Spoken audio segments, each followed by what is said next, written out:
dự có thể mua quà lưu niệm hay thưởng thức những món ăn đặc biệt làm theo mô hình của quý. Nguồn gốc của lễ hội thú vị này bắt nguồn từ một truyền thuyết rằng có một con quỷ răng sắc nhọn đã nằm ẩn mình trong chỗ kín của một cô gái bán hoa nhưng không bán hoa và đã cắn nát dương vật của hai chàng trai trẻ trong 2 đêm động phòng với cô gái này. Cô gái đã cầu xin người thợ rèn làm cho mình một chiếc dương vật bằng thép để bẻ gãy răng của con quỷ. Ngày nay, lễ hội dương vật thép được tổ chức nhằm nâng cao nhận thức của người dân về quan hệ tình dục an toàn và gây quỹ từ thiện để đẩy mạnh hoạt động nghiên cứu cũng như phòng chống HIV/AIDS.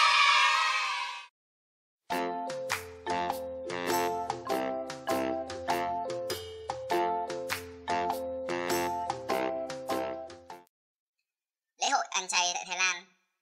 Mới nghe tên hẳn các bạn sẽ thắc mắc. Lễ hội ăn chay thôi mà, có gì kinh dị hay kỳ quặc ở đấy? Thật vậy, cái tên lễ hội ăn chay quả thực khá là tình.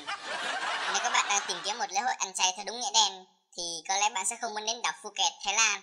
Sự thật là ngay từ những ngày đầu tiên của lễ hội này, du khách đã được chứng kiến những màn hành xác rùng rợn, kinh dị.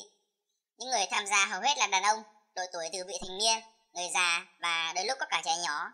Sau khi nhịn ăn trong vài ngày, họ thực hiện các nghi thức hành xác với mục đích cầu may mắn, sức khỏe và an lành cho bản thân và gia đình. Sử dụng những vật sắc nhọn như dao, kim, búa, rìu lần lượt xuyên qua mồm, miệng, phần trên mặt và cơ thể. Những tín đồ được gọi là lính của Phật tin tưởng rằng cơ thể càng chịu đựng nhiều đau đớn thì họ sẽ càng thành công trong cuộc sống và sự nghiệp. Chúng tôi thực sự không hiểu tại sao những màn hành xác ghê rợn này lại có thể mang lại may mắn và sức khỏe cho những người sùng đạo. Tuy nhiên, cũng xin nói thêm là không phải tự dưng mà những màn hành xác này tồn tại từ những năm 1800 đến tận bây giờ.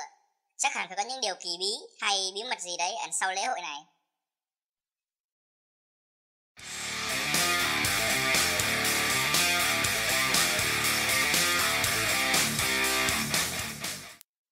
Lễ hội quật mồ người chết. Trước hết, chúng tôi muốn xin lỗi các bạn vì đã giật tít hơi quá tay, đến mức cần đứt tít. Lễ hội mà nghe tên đã rùng rợn này có tên là Shiva Gajan, là lễ hội truyền thống thường niên ở vùng Đông Bắc Ấn Độ. Shiva Gajan được tổ chức hàng năm nhằm tôn vinh thần Shiva và đồng thời đánh dấu ngày kết thúc một năm theo lịch Bengali. Lễ chính của lễ hội này là các nghi thức hành xác mà khiến những người yếu tim phải hoảng hốt, như đóng đinh cơ thể lên cọc, xuyên thép qua lưỡi hay móc thép vào da. Tuy nhiên, màn rùng rợn nhất trong lễ hội này là màn dành cho người chết. Các gia đình sẽ làm lễ gọi hồn người đã khuất để trò chuyện. Người ta quật mồ người chết, xách chiếc đầu lâu lên để con cháu được chiêm ngưỡng. Sau đó người ta trang điểm cho đầu lâu bằng màu vẽ, vòng hoa và xách đầu lâu người chết tham gia lễ hội. Nếu như ở những nơi khác thì đây thực sự là hành động man dợ, xâm phạm không gian yên bình của người đã khuất. Tuy nhiên, với những người theo đạo Hindu thì hành động này lại giúp gắn kết các thành viên trong gia đình với tổ tiên, thần linh. Đến ngày hội Shiva Gajan, những nghĩa trang ở Đông Bắc Ấn Độ lại bị tan hoang bởi các gia đình thi nhau đào bới mồ mả đem đầu lâu người chết lên dương thế. Kết thúc lễ hội, họ lại chôn cất đầu lâu tử tế, đợi đến năm sau lại đào lên. Trên đây là danh sách top 5 lễ hội kỳ quặc và kinh dị nhất thế giới. Hãy cho mình biết suy nghĩ của bạn bằng cách comment bên dưới. Nếu thích video này, nhớ like và chia sẻ với bạn bè. Đừng quên subscribe để xem những video mới nhất từ channel của bọn mình. Xin chào và hẹn gặp lại.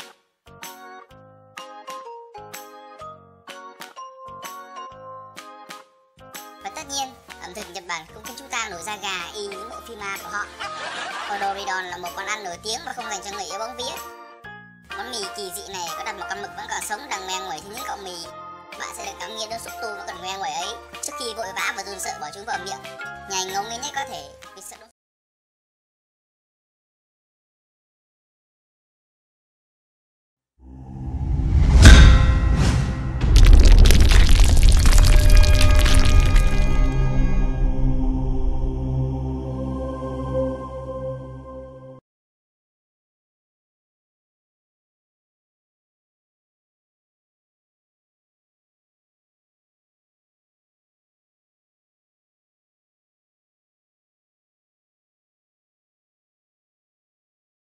Well, 10% time, right? Let's start with 10% time. What's 10% time in a 5-day work week? It's one afternoon a week.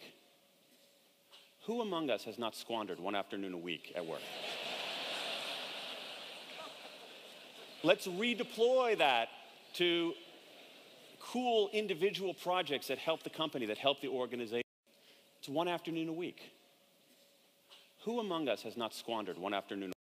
And don't do it for everybody. Do it for a group of people who you think would be most receptive to it. And don't do it forever. Do it for 3 months or 6 months. 20% time with training wheel. Start providing that scaffolding to give people that self-direction, that autonomy over their time, over their team, over their task, over their technique. That's how human beings engage. That's how they do great things.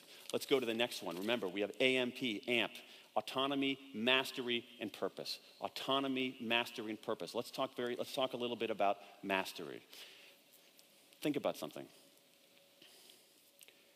Think about a weekend, whether you are in Sao Paulo, Brazil, or whether you're in Stockholm, Sweden, or whether you're in Chicago, Illinois. On a weekend, you're going to have somebody in one of those cities probably spending part of his time on the weekend playing the bassoon. Okay, that wind instrument, right? Playing the bassoon. Now, playing the bassoon on the weekend is strange behavior, right? I mean, strange in the sense that a biologist can't explain that, right? Playing the bassoon on the weekend doesn't satisfy your biological drives, right? Okay? An economist has a hard time explaining this because playing the bassoon typically doesn't make you a lot of money, right? It's the bassoon.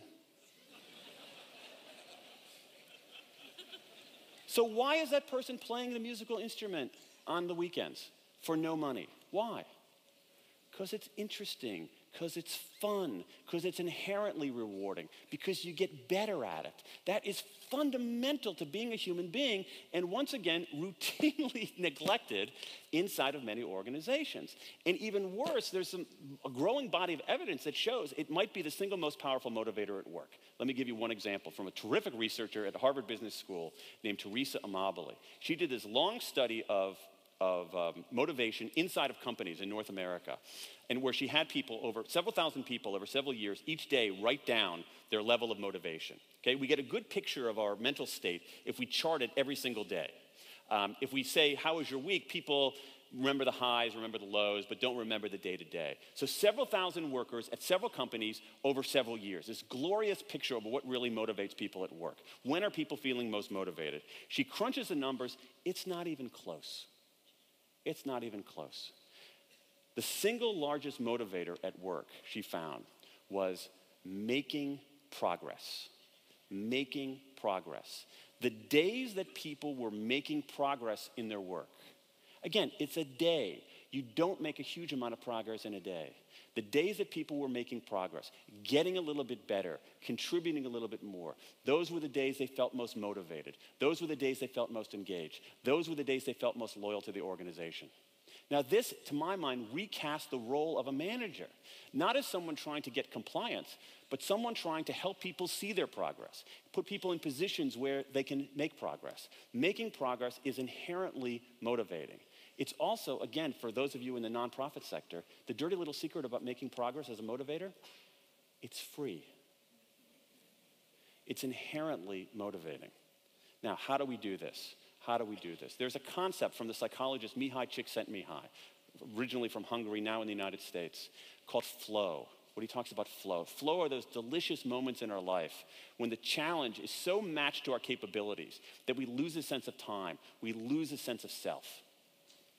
You could see it in the faces of the musicians who perform here. They're not conscious of time. They're not conscious of themselves. They're in the moment. Those are among the most exalted experiences of human existence. And what's curious about the research on flow is that we're more likely to have those moments at work than in leisure, in part because leisure is so passive. We want challenge. And so the more we create organizations that are flow friendly, that give people that sense of flow, the better people will perform. One other way to do this. In order to achieve mastery, whether it's sports or music or art or anything, you have to have feedback. You have to get information on how you're doing. And unfortunately, the workplace is one of the most feedback-deprived environments in our existence. Think about it. What's the mechanism in our organizations typically for getting feedback? Performance review, exactly. An annual performance review, right? Think about that. This is a pretty flawed institution when you think about it, all right? Let's analogize to tennis here for a second. All right, imagine if Rafael Nadal or Serena Williams got feedback on their tennis once a year. See, they wouldn't be very good tennis players, right? Because you need the rich, robust feedback. The other thing about performance reviews is that they're not authentic conversations. They are, in my view, since they were birthed here in North America, they're basically, in my opinion, they're America's form of kabuki theater, where people are these kind of highly stylized, rehearsed encounters where people are kind of following memorized scripts and hoping it gets over very quickly. So how do we get more feedback in our organizations? I think as individuals and as leaders, we need to encourage people to take it into their own hands. And in some ways, we should be out there doing our own performance reviews. So something like this. At the beginning of the month, you set out your goals, your performance goals and your learning goals. Then, at the end of the month, you call yourself into the office. Give yourself an assessment. Where are you making progress? Where are you falling behind? What tools and information do you need to do a little bit better? Now, what's curious about this is that this is already happening around the world. You look at teams and organizations in Europe and South America and Asia and here in North America, groups of teams that are cohesive. They do this already. They will meet, not with the boss's approval, not because they've asked permission from the boss. They will meet and they will go do this and have a meeting at a coffee shop and say, okay, what are we trying to accomplish this month? Here are our goals. We'll meet at the end of the month, give ourselves feedback. Right? Small entrepreneurs around the world have been doing this since there were small entrepreneurs. Right? Look at any great athlete. Read the story of any great athlete. He or she has coaches, but he or she is also meticulously charting their feedback, keeping records of what they're doing. This is an ethic of setting our own goals, or setting our own team goals, working together to set goals, evaluating ourselves, that is powerful in achieving mastery. And in many ways, our organizations aren't constituted to do this, so we need to do it ourselves. Autonomy, mastery, and purpose. Autonomy, mastery, and purpose. Let's go to purpose. I think, as I look around the times that we inhabit right now, I think there's a palpable sense that a page is turning. A page is turning. And what I see in organizations is this. I think we are seeing the limits of the profit motive. The profit motive is a very good thing. It is a good thing morally. It is a good thing for efficiency. But it's not the only thing. And I think more and more, whether it's in the private sector or the public sector or the nonprofit sector, and as you all know, the borders between those are blurring.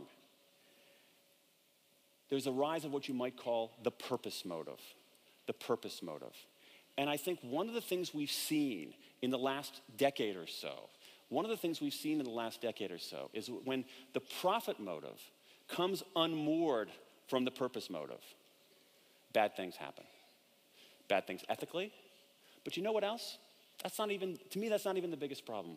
I mean bad things in the sense of mediocre things, average things, uninspiring things. Why is that the case? Because I think inside of organizations, for-profit organizations, where if the single rallying cry inside an organization is let's raise earnings per share 4 cents this quarter, that is a good and noble goal. I gotta tell you folks, it's not the kind of thing that makes most people leap out of bed in the morning, race to work to do something amazing. It is, to my mind, insufficiently motivating. And I think one of the things that's so interesting going on right now is that we always tell the social sector, the not-for-profit sector, you have to act like a business. I think that's a mistake because as someone who studies businesses, most businesses aren't run very well.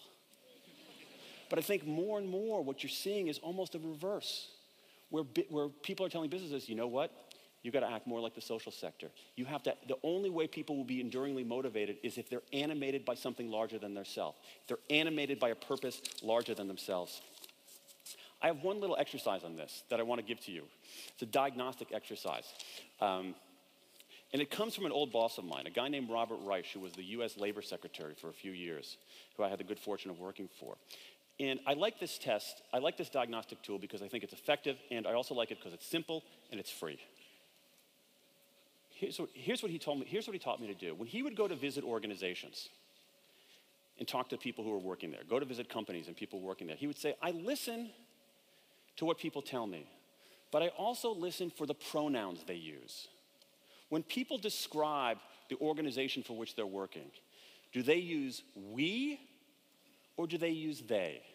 When they're talking about their church, when they're talking about the company they work for, do they say, we are doing such and such, or do they say, they are doing such and such? And there's almost a perfect correlation that the we organizations are high performing, and the they organizations, they reveals a sense of alienation, a sense of dissatisfaction that I think limits performance. So I encourage you, as you talk to people, whether it's in your church or whether it's in your own company, what are the pronouns they're using? Are you a we organization or a they organization? If you're a we organization, outstanding. If you're a they organization, start thinking hard about how you can change. And ultimately, that's what we're talking about here in all of these sessions, is change. How do we change things? How do we change our church? How do we change our organization? How do we change our world? And that's a daunting question. If you sit there and say, can I change my organization? The answer, actually, folks, is no. You can't just change your organization. One person simply can't do that. However, that's the wrong question. The question should be, can I change what I do tomorrow? And the answer to that is yes. The answer to that is yes. And that's how change really happens. It happens by people taking small steps in their own world that cascade into something bigger. And change of all kinds also begins, and this is what's so glorious about this summit, I am convinced that anything good in life begins with a conversation. Every great romance began with a conversation. Every great social movement began with a conversation. Every great business began with a conversation. That's what changes the world. And so the more we have conversations about these ideas, the more we can change things. And that's why I'm so deeply grateful to all of you for letting me participate in this conversation, because I think that the cascade of conversations we're having, the small steps you're making in your own world, the collective force of the hearts and minds of the people here, the people watching out there, human beings who want to tap that third drive, the collective power of all that is the sort of thing that changes the world. So for that, I want to thank all of you for changing the world.